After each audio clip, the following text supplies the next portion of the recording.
Olá, hoje nós temos aqui o Milton Pomar para falar um pouquinho nesse bloco com a gente sobre o comércio com a China. Nós vamos conhecer um pouquinho mais, né? Não só o interesse aí por esse tema dos empresários, mas das cooperativas também de trabalhadores que estão se organizando e que podem inclusive exportar para a China.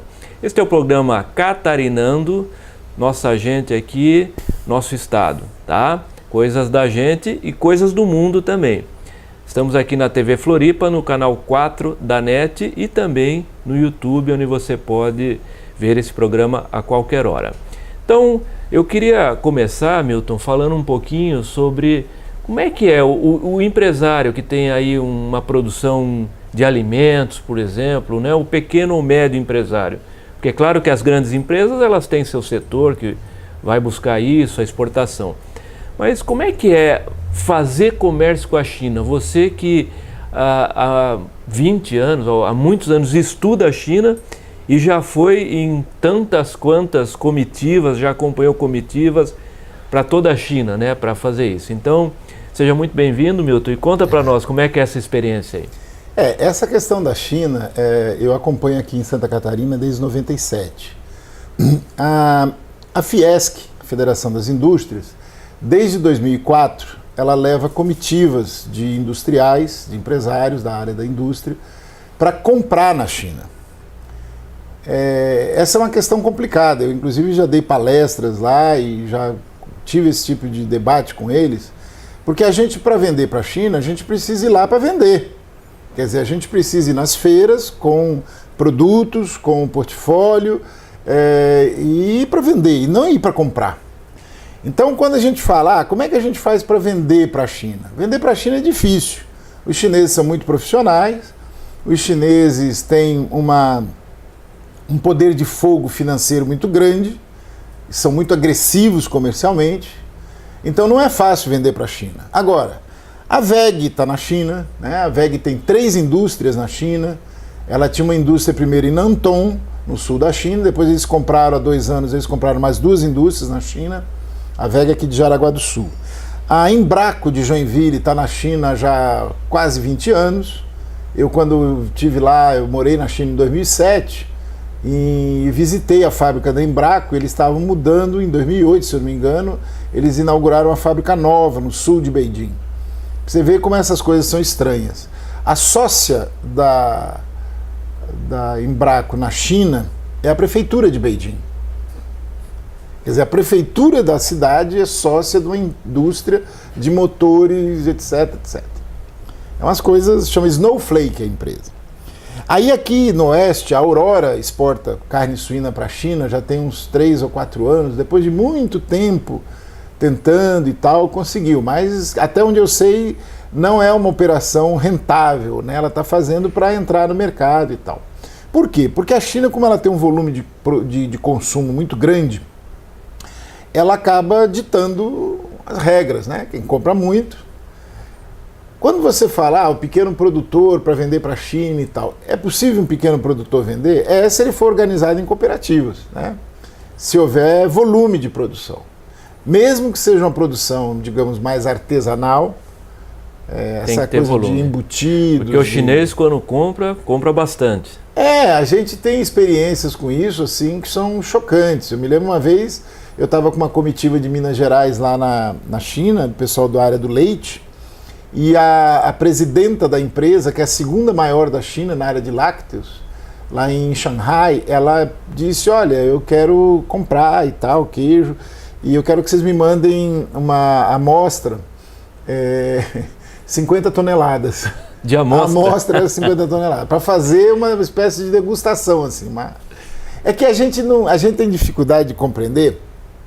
Na China, eles têm 7 vezes a população brasileira, né? Então, tudo lá é pelo menos 7 vezes mais, né? E essa é uma questão importante. Para você vender para a China, você tem que ser muito profissional, você tem que investir, não é uma coisa de ir lá uma vez só, não. E você tem que ter preço. Se não tiver preço, você não consegue vender para os chineses, porque o mundo inteiro está lá vendendo. Não é que você vai concorrer com o chinês, você vai concorrer com o mundo inteiro. Por exemplo, no caso do leite, Nós fomos vender produtos lácteos na China, lá de Minas Gerais. Polo de excelência do leite de Minas Gerais. Aí a gente concorre com Dinamarca, com Austrália, com Nova Zelândia, com Estados Unidos, com França, com Alemanha, com todo mundo. Todo mundo que é bom na área de lácteos está lá. E o Brasil está, né, lanterninha nessa história. Então você diz, temos que ter volume, quantidade, né? Qualidade e preço, né? E ser muito profissional, tem que investir. Tem que investir. Tem que investir para vender. Nessa área comercial, na realidade, que é a área que vai... É aí que tá. É que no caso da China, para você vender, além de investir na área comercial, você tem que investir numa área que é, digamos, de relações institucionais, que é o que eu fazia, né? Que eu faço. Quer dizer, que é ir visitar, conhecer, estabelecer um relacionamento. Quer dizer, não é apenas a coisa seca da venda. Você tem que estabelecer um relacionamento. É um mecanismo diferente, né, Milton? Porque... E não é, porque na verdade o que ocorre é o seguinte, como eles estão do outro lado do mundo, eles são muito desconfiados. Eu digo que o chinês é muito parecido com o mineiro aqui de Minas Gerais, né? Eles são muito desconfiados, eles estão lá do outro lado, aí aparece um cara vendendo coisa, eles já, opa, quem é esse cara, né? Então você tem que ir mais uma vez, tem que ir 2, 3, aí... Só que isso exige investir. Né? E quando eu digo assim que tem algumas diferenças, eu pude participar lá na CUT Nacional de um debate sobre comércio com a China, e por isso, inclusive, comecei a me interessar bastante, para conhecer, porque é fascinante, no mínimo, né? Fascinante.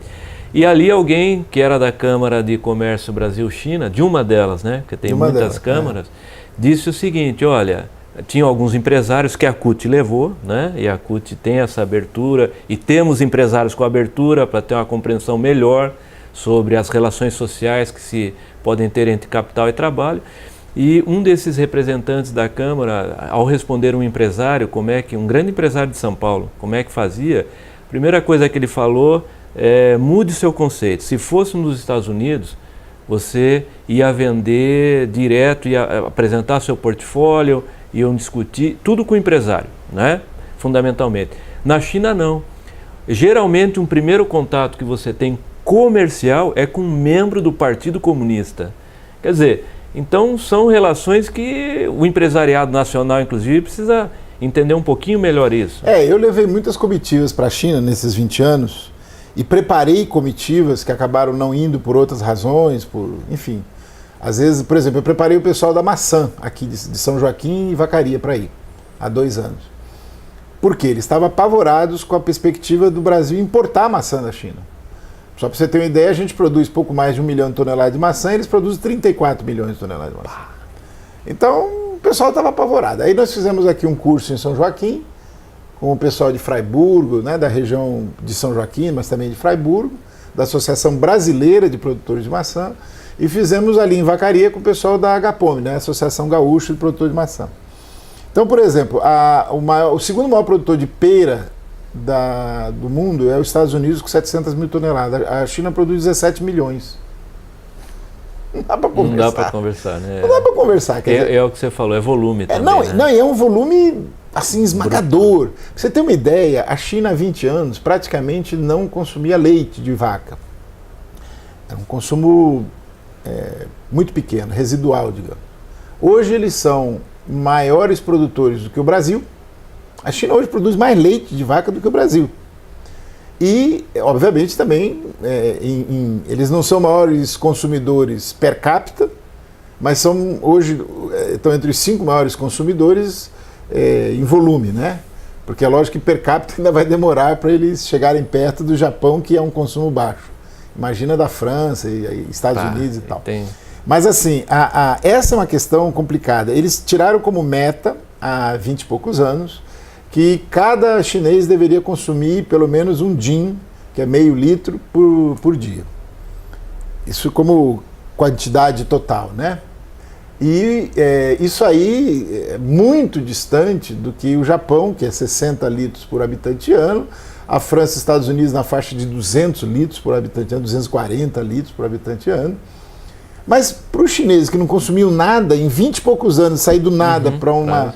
É um negócio espantoso, né? Então, o que é isso? É política de Estado, não é política de governo, política de Estado, né? Eles fizeram um programa de estímulo ao consumo do leite, que eu acompanhei na época lá, que era um negócio de doido. Os caras faziam palestras no país inteiro sobre o leite, a questão da importância do alimento, como é que isso, como é...